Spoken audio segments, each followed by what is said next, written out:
majlis ilmu tersebut. Dan kebetulan pula surau kita ini namanya Surau Raudatul Jannah, surau Taman Syurga. Ngam sangat kan? Kita bukan dekat pengurusan. Sebab apa usaha pengerusi surau yang kamu ada sekarang ini tak akan ada. Okay? Selama 15 tahun Ustaz di sini, kamu ada SK Bahagia ni cuma ada surau yang kali dilaksanakan. Tapi datang Ustaz Syazal dengan aura dia, dengan kehebatan dia, maka surau Raudatul Jannah ada di tepi sekolah kamu, dengan keadaan yang selesa, cantik, hijau lagi pemandangan, kan? Okey. Jadi syukur kepada Allah kerana adanya surau ini, kita dapat menjalankan majlis masyabab ini. Ini pun saya tak tahu julung-julung kali ke ataupun kali ke berapa. Rasa mungkin ini julung-julung kali kan, tiba di Sabawan. Ini berkat daripada wujudnya surau Raudatul Jannah, sehingga kakak-kakak, mahasiswa-mahasiswi, persatuan mahasiswa-mahasiswi ini memilih Nabawan untuk menjadi tuan rumah bagi program masyabab ini. Dan surau Raudatul Jannah terpilih sebagai tempat untuk kita menjalankan program ini. Boleh. Jadi sebelum tu dalam Pakistan ni ada banyak ni, okay? Saya minta kepada Ustaz Hakim atau Ustaz Syazal dan juga kakak-kakak mahasiswa, kakak-kakak mahasiswa pula, kakak mahasiswi lah, untuk tengok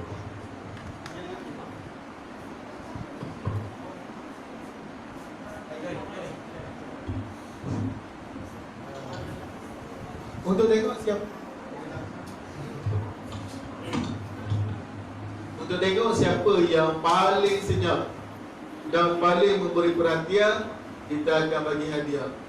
Perempuan 3 orang, lelaki 3 orang. Boleh. Sepanjang yang berlangsung ni, siapa yang paling tak banyak bercakap, dia fokus, dia khusyuk, kita bagi hadiah. Boleh. Jadi siapa yang depan ni ada chance. Kan? Baik. Tajuk Ustaz pada malam ini ialah Islam sebagai cara hidup. Dan kamu yang berada dalam program ini adalah mereka-mereka yang terpilih. Kenapa kamu terpilih? Ialah sebab yang paling utama ialah kerana kamu adalah pelajar yang beragama Islam. Semua ni Islam sejak dari lahir kan? Ya. Ibu bapa kamu Islam? Ya. Ada yang ibu bapa dia bukan Islam? Dulu. Sekarang Islam sudah, alhamdulillah. Ada yang salah seorangnya bukan Islam? Alhamdulillah. Itu perkembangan yang baik. Kalau masa Ustaz belum sampai di Nabawan dulu, kalau kita lihat macam-macam. Ada yang kedua ibu bapanya tidak Islam, tapi anak Islam. Bila ditanya, kenapa kamu tidak Islam? Anak kamu Islam. Sengaja saya kasih masuk orang Islam dulu. Kata puas-puas dulu, nanti nanti kena masuk Islam lah. Ada yang ibu bapanya Islam, tapi anaknya tidak Islam pun ada. Suatu ketika dulu di daerah Nabawan, jadi alhamdulillah masa terus berlalu, Nabawan terus maju. Kita dapat lihat perkara ini sudah pun hampir tidak berlaku di daerah Nabawan. Walaupun perkara ini masih ada, okay? Masih ada. Sebab kamu ni generasi baru. Kalau Ustaz dari SMP sana, masih ada lagi yang ibunya Islam, bapaknya bukan Islam, anaknya Islam. Tapi itu tidak menghalang kita untuk mempelajari cara hidup Islam. Sebab ada satu kisah yang berlaku kepada pelajar Ustaz yang umur dia sebaya kamu, bapa dia kasih masuk dia, keluar-keluar terus Islam, nama Islam, agama Islam, tapi ibu dan bapanya belum Islam. Dia mengambil masa selama lebih kurang 7 tahun untuk memujuk ibu dan bapanya memeluk agama Islam. Dan akhirnya apabila dia berada di tingkatan 5 pada malam yang penuh bersejarah, kami semua bersama dengan Jabatan Agama Islam daerah Nabawan pergi ke rumah dia untuk sama-sama menyaksikan ibu, bapa dia dan adik-beradik dia yang lain untuk memeluk agama Islam. Hebatlah. Jadi kamu yang sudah beragama Islam ini kena pegang betul-betul lah, kena bersyukur sebab kamu tidak melalui proses macam dia. Ada yang kalau pengalaman pelajar ustaz tu yang dia SMK dia Islam, bila dia balik kampung mak ayah dia bukan Islam, dia terpaksa masak sendiri. Sebab mak ayah dia sana masih lagi makan kizir, air yang baru kan. Makan biar tu. Biar ke apa? Yang hidung luas kan? Kau panggil apa? Biar? Mana-mana lah kizir lah senang. Okay? Dia terpaksa masak sendiri demi untuk menjaga akidah dia sampai ke tahap tu. Okay? Dia datang, dia tengok ada kawan-kawan yang dia Islam, dia berminat untuk masuk Islam, dia masuk Islam. Dan bila dia balik, dia mengamalkan cara hidup Islam seperti mana yang dia belajar. Walaupun ibu bapa dia bukan Islam, dia masak sendiri, dia sembelih payung sendiri demi memastikan akidah dia dan cara hidup dia sebagai seorang Islam itu tidak tercemar. Kamu pun kena buat begitulah. Jadi oleh kerana kamu di Islam, apakah itu Islam? Atau ditanya apa agama kamu? Islam. Apa itu Islam? Tidak tahu kan? Ataupun ada kata saya, kamu ni Islam tu bukan Islam, tapi kenapa kamu akhlak kamu bukan macam orang Islam? Contoh, kalau yang bukan Islam tidak sembahyang, kamu pun tidak sembahyang. Kalau yang bukan Islam main bola pakai seluar pendek, kamu pun pakai seluar pendek. Kalau yang bukan Islam pergi ke tamu, tidak pakai tudung, contoh bagi perempuan, kamu pun tidak pakai tudung. Jadi apakah yang membedakan kamu dengan mereka? Kamu Islam, dia bukan Islam, tapi tiada beza. Jadi kita nak hari ini yang masuk ke Masyabab ini, sekurang-kurangnya kamu dapat menunjukkan identiti kamu sebagai seorang Islam. Sebab kamu ni adalah duta-duta Islam di Nabawan ini. Itu tidak ramai tu.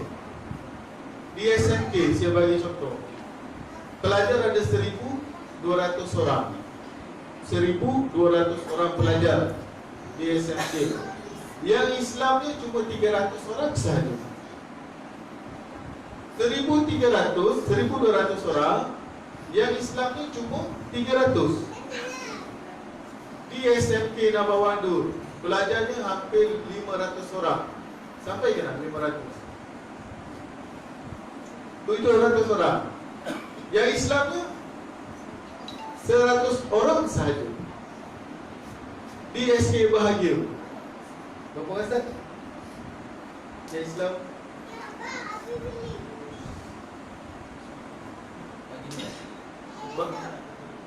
satu lebih juga. Maksudnya kita ini dibandingkan dengan daerah Nabawan ini, kita adalah yang sikit. Bila yang sikit, kita kena jadi yang special. Supaya apa? Supaya orang nampak perbezaan kita dengan yang ramai. Kalau kita yang sikit ini jadi macam yang ramai, maka orang tak nampak special. Orang tak akan tertarik dengan agama kita. Biarlah bila kita di Islam, lahir sebagai Islam, menganut agama Islam, memeluk agama Islam, kita kena jadi lain daripada mereka yang bukan Islam. Supaya apa? Supaya suatu masa nanti jumlah kita mengatasi jumlah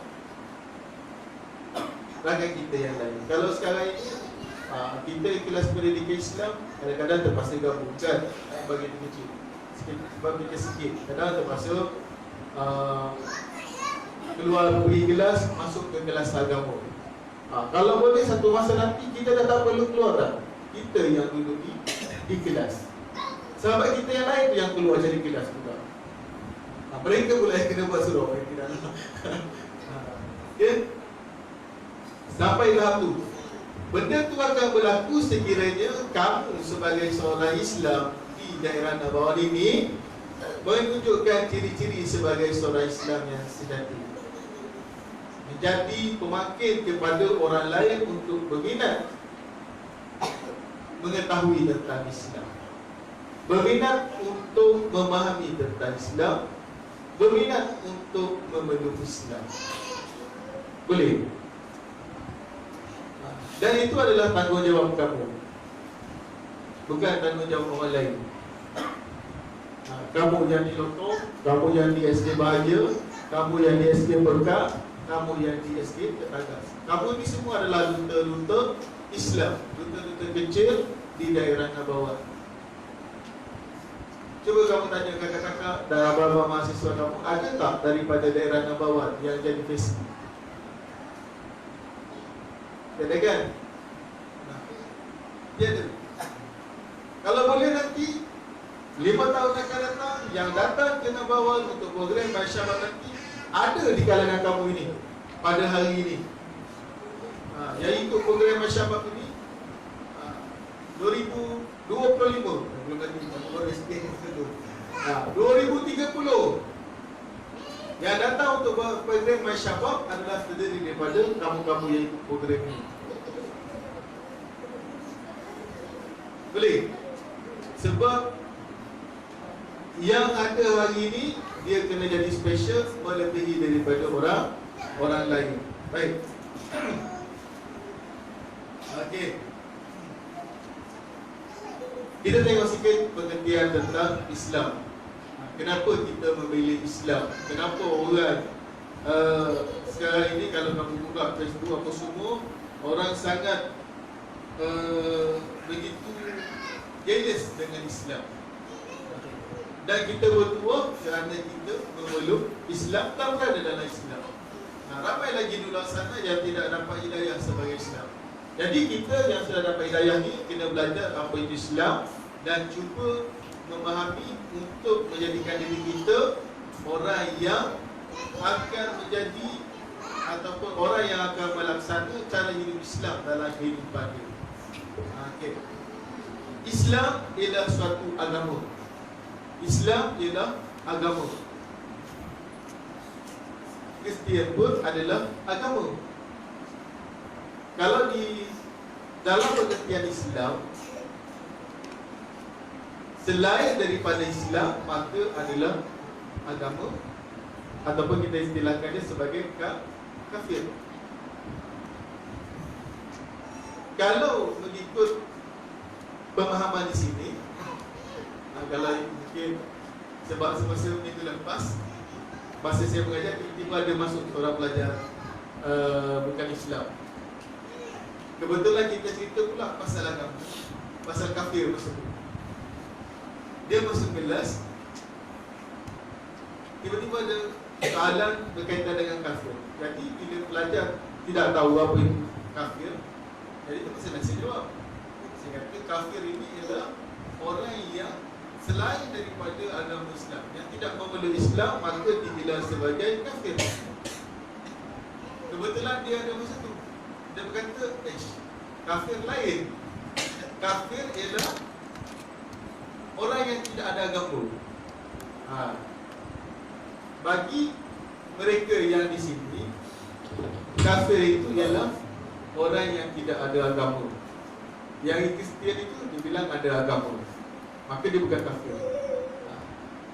Tapi dalam Islam, selain daripada Islam, maka mereka adalah kafir. Okey? Kita faham di sana. Jadi selain daripada Islam, maka digelar kafir. Islam ni apa? Islam berasal daripada perkataan Arab, iaitu salima, yang bermaksud selamat atau sentosa atau kedamaian. Ia juga bermaksud menyerah diri, tunduk, patuh dan taat. Okey? Dan pengertian Islam ini dijelaskan oleh Allah Subhanahu wa taala di dalam surah An-Nisa ayat 125. A'udzubillahi minasyaitonir rajim. Wa man ahsanu dinan mimman aslama wajhahu lillah wa huwa muhsinun wattaba'a millata Ibrahim hanifa. Yang bermaksud, dan tidak ada yang lebih baik agamanya daripada orang yang menyerahkan dirinya kepada Allah dengan ikhlas, sedang ia berusaha mengerjakan kebaikan, dan ia pula mengikut agama Nabi Ibrahim yang lurus, yakni yang tetap di atas dasar tauhid. Dan kerana itulah Allah menjadikan Nabi Ibrahim kesayangannya. Berpandukan kepada ayat ini, maka Islam dapat diberi pengertian sebagai penyerahan diri kepada Allah dengan penuh keikhlasan hati. Bahkan inilah intipati daripada keseluruhan makna Islam. Okay. Maksud makna Islam ialah kita menyerahkan diri kita kepada Allah Subhanahu wa taala dengan ikhlas. Kita serahkan diri kita kepada Allah dengan ikhlas. Ikhlas ni ada banyaklah. Okey, ikhlas ni ada banyak peringkat. Okey, peringkat yang pertama, kamu tengok Islam kamu ni berada di peringkat yang mana? Peringkat yang pertama ikhlas ialah peringkat ikhlas hamba. Hamba macam mana? Hamba ini dia buat sesuatu sebab Tuhan dia suruh. Dia tiada gaji, hamba ni tiada gaji. Lain dengan pembantu rumah. Pembantu rumah ada gaji. Kalau zaman dulu, mereka buat kerja sebab diperintah oleh Tuhan, tiada gaji. Jadi apa yang Tuhan dia suruh, dibuat saja. Itu ikhlas hamba. Ikhlas yang kedua, ikhlas pedagang. Macam mana ikhlas pedagang? Ikhlas pedagang ni, kamu buat sesuatu sebab nak sesuatu. Kenapa kamu sembahyang? Nak masuk syurga. Kalau yang tadi apa? Kenapa kamu sembahyang? Allah suruh. Dan kalau yang pedagang, kenapa kamu sembahyang? Nak masuk syurga. Kenapa kamu Islam? Nak masuk syurga. Jadi kamu yang mana satu? Yang hamba ke yang pedagang? Betul ke? Pedagang. Ada satu lagi ikhlas. Ikhlas kekasih. Ikhlas kekasih macam mana? Ikhlas kekasih ni dia bukan sebab nak sesuatu, bukan sebab dipinta. Macam contoh, kamu ada ambil? Ada ambil di sekolah? Ada? Kau berapa sedap? Okey, katalah kamu minat seorang perempuan di sekolah, ataupun kamu minat dengan seorang lelaki di sekolah. Apa yang akan kamu buat dengan dia? Untuk menawan hati dia, apa yang kamu akan buat? Mengerat dia. Macam mana nak mengerat dia? Kamu akan berikan sepenuhnya perhatian kepada dia, kan? Masa rehat, belum sempat lagi dia pergi ke kantin, kamu dah pergi beli dah air untuk dia. Dia tak minta pun. Kamu beratur, pergi berebut-rebut, beli air. Pergi hantar dekat dia. Ada dia minta? Tidak pun. Kenapa kamu buat? Sebab nak dapatkan cinta dia. Betul tak? Ada macam tu. Pula lepas rumah dia dapat tengok kubur pun jadilah. Ada dia suruh? Tidak pun. Jadi ikhlas tadi, kalau kita ikhlas bercinta, kita akan buat apa yang Allah suruh tanpa kita mengharapkan apa-apa balasan daripada Allah. Jadi kamu Islam yang mana satu? Hamba, pedagang, ataupun sebagai seorang kekasih? Hamba juga. Mana yang lagi tinggi? Hamba dengan kekasih? Yang tinggi ialah yang kekasih. Yang hamba tadi sebab kita ni adalah hamba. Kita kena buat sebab Tuhan kita suruh. Yang ini kekasih ini tanpa boleh disuruh, tanpa mengharapkan balasan apa semua, kita buat. Kenapa? Sebab nak dapatkan cinta daripada kekasih kita. Dalam Islam pun kita buat untuk dapatkan cinta siapa? Allah. Cinta Allah. Kamu sembahyang sebab apa? Nak dapatkan cinta Allah. Kenapa kamu Islam? Nak dapat cinta Allah. Kenapa tutup aurat? Nak dapat cinta Allah. Kenapa sembahyang? Nak dapat cinta Allah. Kenapa masuk camp? Nak dapat cinta Allah. Mudah-mudahan kamu dapatlah. Okey.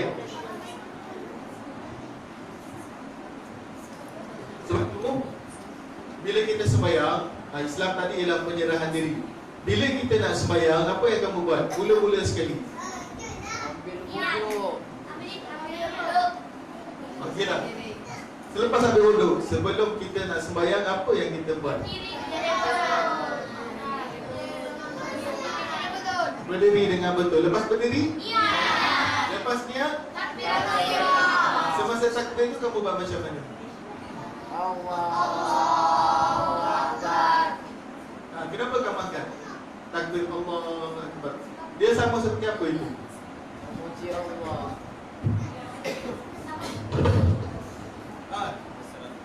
Selain daripada sembahyang, apa lagi orang buat macam ni? Menyerah diri. Sama juga bila kita sembahyang. Sebab tu bila kita angkat takbir, kita buat macam ni. Kenapa? Sebab kita menyerah diri. Menyerah diri kepada siapa? Allah. Kepada Allah. Maksudnya bila kamu sembahyang, serah diri kamu betul-betul kepada Allah. Tinggalkan semua dunia ini. Betul macam ni. Kalau orang buat jahat, boleh tangkap dia, apa dia buat? Lari. Bila dia buat gini apa? Maksudnya?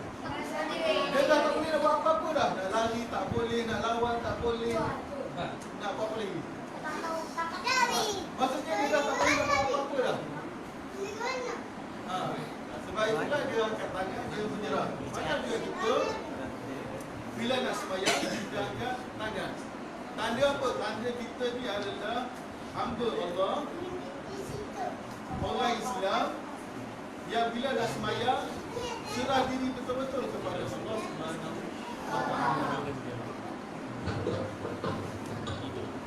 Kenapa? Sebab Allah itu adalah pencipta kita. Allah itu maha besar, pemilik alam semesta. Ada lagi tak yang lagi berkuasa kepada Allah? Siapa yang cipta kita? Allah. Siapa yang cipta bumi? Allah. Siapa yang cipta matahari? Allah SWT. Kita ni besar ke kecil? Kecil. Kamu nak bandingkan betapa kecilnya kamu ini. Sekarang kamu dekat Bukit Bahagia. Cuba kamu naik tinggi sikit, Bukit Kokoh contoh.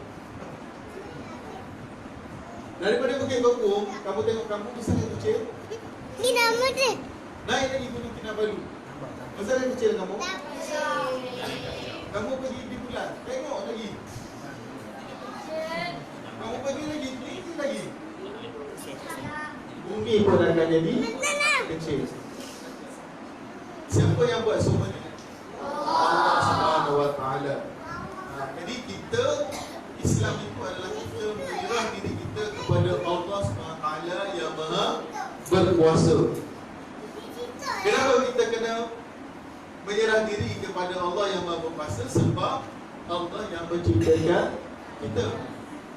Allah yang cipta kita. Allah pilih kita untuk duduk dekat dunia ni. Masa Allah nak buat kita, berlaku dialog antara Allah dengan malaikat. Malaikat tanya, wahai Allah, kenapa kamu nak ciptakan manusia sebagai khalifah? Sedangkan manusia ini seorang yang perosak, seorang yang suka menumpahkan darah, seorang yang suka berhasad dengki. Macam mana malaikat nak sifat kita? Okay? Semasa Allah nak jadikan kita ini, malaikat tak setuju. Malaikat kata, kenapa ya Allah kamu nak jadikan manusia yang suka melakukan kerosakan untuk duduk di bumi? Kamu tengok di sekolah kamu, siapa yang merosakkan sekolah? Kambing ke manusia? Sebut lah, kambing sebut. Malaikat pun begitu. Dia kata, ya Allah, kenapalah bumi itu cantik ya Allah, airnya bersih, udaranya sihat. Macam di bawah ni, segar, sejuk. Kemarin cuacanya berapa belas darjah Celsius? 17. Sejuk. Saya pun rasa segar di dalam bawah ni. Sebab tu makin bertambah kilo. Masa datang 70 kilo, sekarang 100 kilo. Malaikat kata, wahai Allah, saya nak balik, kenapa kamu nak ciptakan manusia sebagai khalifah di bumi, sedangkan manusia ni jahat, suka membunuh, suka melakukan kerosakan, suka berhasad dengki. Allah kata apa? Allah kata, wahai malaikat, aku lebih mengetahui apa yang kamu tidak ketahui. Okay? Allah Maha mengetahui. Kita kena berserah diri kepada Allah sebab Allah dah pilih kita. Allah tidak pilih malaikat untuk mentadbir bumi ini. Kamu semua ni Allah pilih untuk berada di dunia bukan saja-saja, bukan untuk bangun, makan, tidur, berak, kecil, main, kemudian tidur, besok bangun, makan, tengok TV, tengok handset, kemudian tidur, besoknya bangun lagi, tidur, makan, main. Tidak. Bukan itu tujuan kamu diciptakan. Tujuan kamu diciptakan ialah untuk menjadi khalifah. Khalifah ni apa? Khalifah ialah untuk orang yang menjadi pemimpin. Sebab tu kamu sebagai orang Islam kena jadi pemimpin. Kamu 25 orang ini dari setiap sekolah dipilih untuk jadi pemimpin sesuai dengan matlamat Allah menciptakan kita sebagai manusia. Boleh buktikan kepada malaikat yang apa yang Allah buat itu betul. Sebab itu, siapa yang menjadi kekasih Allah? Malaikat ke manusia?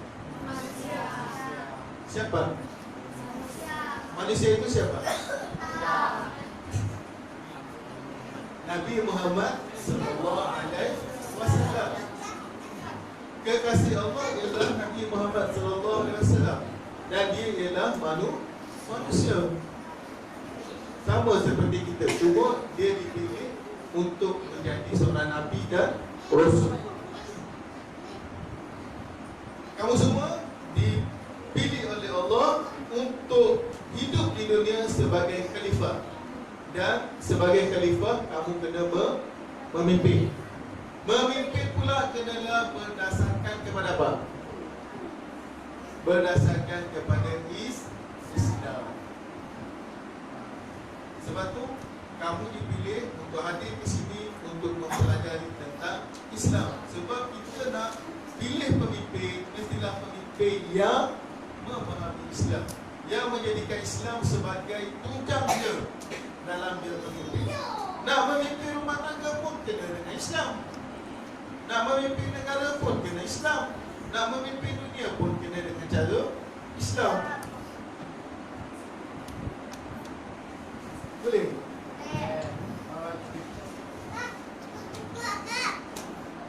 Dan untuk mengetahui bagaimana cara memimpin dengan cara Islam, sebab itulah kamu kena belajar. Kamu kena belajar. Dan Allah telah putuskan kita Nabi dan juga Rasul. Dan Rasul masih ada ke sudah tiada? Berapa lama sudah Rasul meninggal?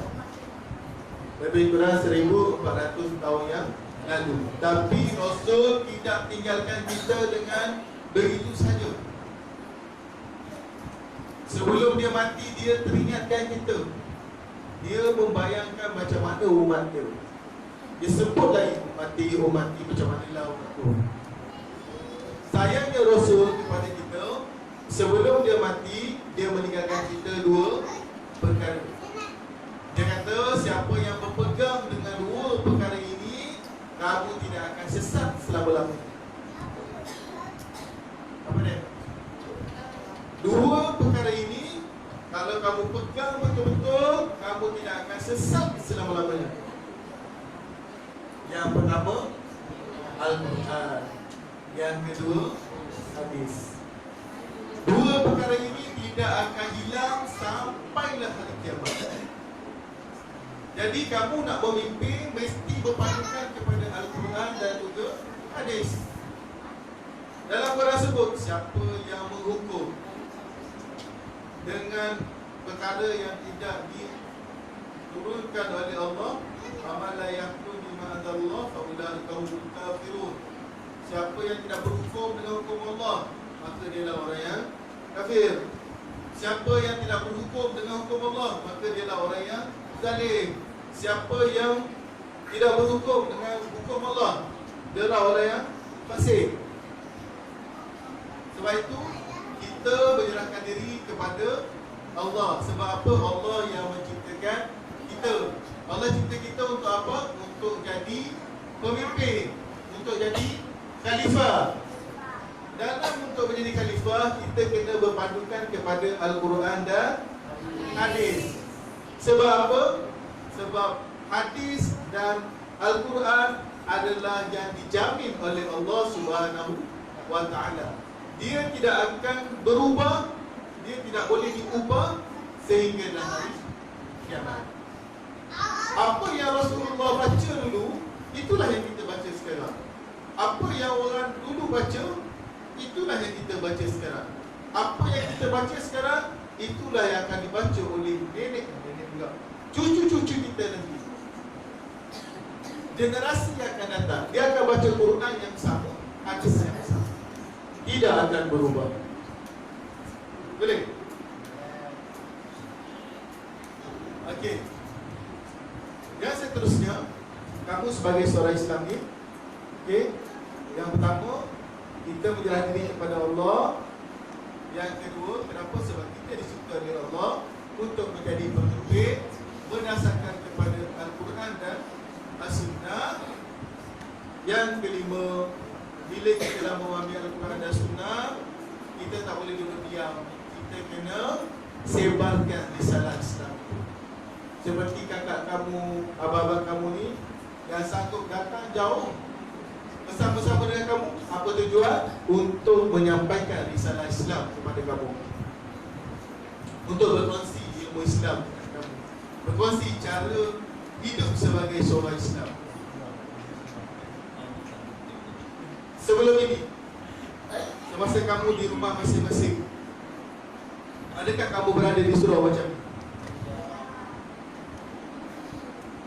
Berapa orang malam ni yang ini adalah kali pertama dia berada di surau, yang dengar ceramah macam ni, yang sebanyak maghrib macam malam ni? Ada? Kalau saya di Kampung 4 itu, rumah saya dengan Ustaz Syazan, Fikiran, seramai-ramai di SK Pekan itu, tak ada seorang pun yang pergi surau, kecuali adalah seorang tu, sikit sajalah. Seramai-ramai pelajar Islam yang di SK Pekan tinggal di Kampung 4 tidak pergi ke surau. Kampung Bahagia sama juga.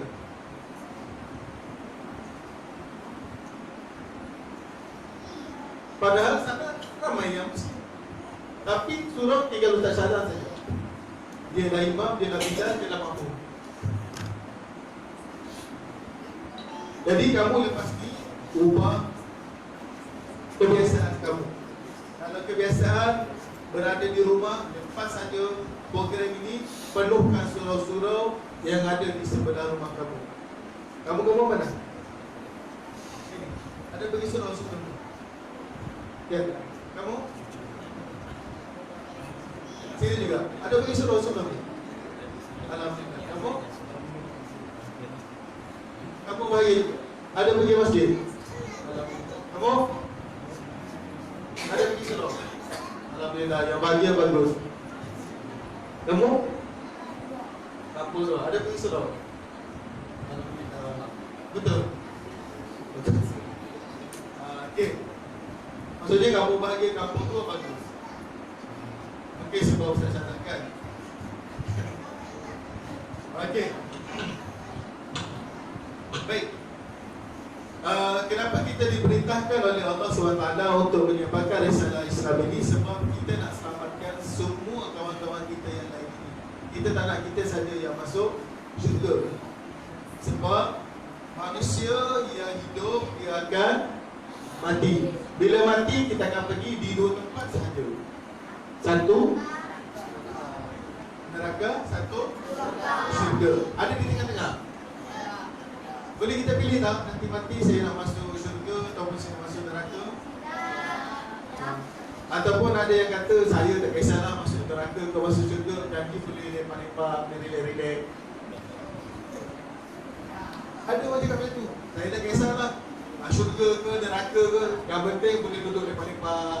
Kalau dekat neraka pun neraka lah, dekat syurga, syurga lah. Okey. Bila kita mati, ada dua tempat sahaja yang kita akan masuk. Satu syurga, satu neraka. Specialnya kita sebagai seorang Islam ialah apabila kamu mati, Islam itu menjadi sebagai satu jaminan yang kamu akan masuk syurga. Tapi tak menjamin kamu untuk masuk, tidak masuk neraka. Dia jaminan yang kamu akan masuk syurga, tapi dia tidak boleh menghalang kamu daripada masuk neraka. Sebab apa? Sebab dalam neraka itu dia ada susunannya. Yang paling atas siapa? Orang yang berada dalam neraka. Yang pertama ialah orang Islam yang berdosa. Maksudnya kita ni orang Islam, kalau kita berdosa, kita pun akan masuk neraka. Kita, kalau kita berdosa pun kita akan masuk neraka walaupun kita Islam. Yang kedua ialah orang yang tidak beriman kepada Allah. Yang ketiga, orang murtad, orang yang keluar daripada Islam. Yang kelima, orang munafik. Orang munafik, macam mana orang munafik tu? Orang yang pura-pura Islam. Dalam golongan-golongan itu, walaupun masuk neraka, kita masih lagi bersyukur. Sebab apa? Orang Islam, bila sudah habis dia kena cuci, dia akan masuk syurga. Last sekali dia akan masuk syurga. Orang yang last ini, bila masuk syurga, pintu neraka akan tertutup selama-lamanya. Pintu syurga akan tertutup selama-lamanya. Orang yang berada dalam syurga, dia akan kekal selamanya dalam syurga. Orang yang berada dalam neraka, dia akan kekal selamanya dalam neraka. Cuba kau bayang, kalau kamu berada dalam neraka, kamu dibakar, setiap hari kamu dibakar, apa ada penghujung? Orang tanya sampai bila? Sampai bila? Ada tanda tamat? Tiada. Jadi kamu mau pilih syurga ke neraka? Ada seorang ulama, dia bagi tahu yang pasal orang yang terakhir tadi kan, Ustaz bilang tadi, ada orang terakhir yang akan masuk syurga. Dia bagi tahu, andainya orang yang terakhir itu adalah aku, alangkah bertuahnya. Dia seorang ulama besar. Dia bagi tahu kepada murid-murid dia, aku mengharapkan orang yang terakhir itu, yang masuk syurga itu adalah aku. Lalu murid-murid dia bertanya, wahai guru, kenapa kamu mengharapkan itu adalah kamu? Bukan kamu bukankah kamu ni orang yang alim? Dia kata, sekurang-kurangnya orang yang terakhir tadi yang masuk syurga itu, dia masuk syurga. Kita belum tahu lagi. Sekurang-kurangnya orang yang terakhir tadi yang masuk syurga itu, sebelum pintu neraka ditutup selama-lamanya, dia masuk syurga. Kita belum tahu, belum tentu lagi. Boleh? Sebab itulah kita nak, kalau boleh, bukan kita sahaja yang masuk syurga, kita nak semua kawan-kawan kita, makcik kita, apa lagi, datuk kita, nenek kita, kawan-kawan kita yang lain akan masuk syurga bersama dengan kita. Sebab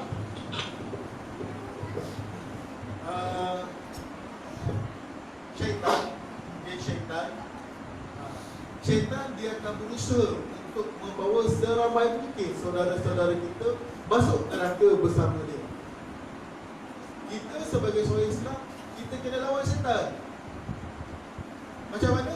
Dengan cara kita nak bawa seramai mungkin saudara-saudara kita untuk masuk syurga bersama kita. Sebab itulah kita sebagai khalifah kena menyebarkan risalah dakwah ini. Kamu di Nabawan ini merupakan medan dakwah yang cukup luas. Di kelas kamu, ramai lagi rakan-rakan kamu yang belum Islam. Medan dakwah kamu terbuka luas di sana. Cuba bayang kalau kamu berjaya mengislamkan seorang, katalah kamu berjaya mengislamkan seorang, selagi dia hidup beramal dengan Islam, apa yang dia buat, kamu pun dapat. Dia sembahyang, dia dapat pahala, kamu pun dapat pahala itu. Dia puasa, dia dapat pahala puasa, kamu pun dapat pahala puasa. Dia menutup aurat, dapat pahala, kamu pun dapat pahala. Tidak mahu itu, kamu relax saja. Dia baca Quran, dia dapat pahala, kamu pun dapat pahala. Kamu mati dalam kubur, dia masih hidup, kamu tidur-tidur dalam kubur, tiba-tiba dapat pahala. Pahala ni macam dapat duit lah, bangun-bangun je dapat duit banyaknya. Tidak mahu yang hidup. Jadi sementara kamu di Nabawan ini, cubalah berdakwah, sebarkan risalah Islam. Supaya apa? Supaya rakan-rakan kita yang lain pun akan bersama-sama dengan kita untuk masuk ke syurga. Sebab itulah kita kena menjadi Islam yang sebenar, bukan Islam yang biasa-biasa. Yang member sebelah tak sembahyang, kita pun tak sembahyang. Member sebelah pakai seluar pendek, kita pun pakai seluar pendek. Jadi mudah-mudahan kamu apabila berada di dalam camp ini akan dapat lebih mengetahui dengan lebih jelas macam mana untuk menjadi Islam yang sebenar. Okey.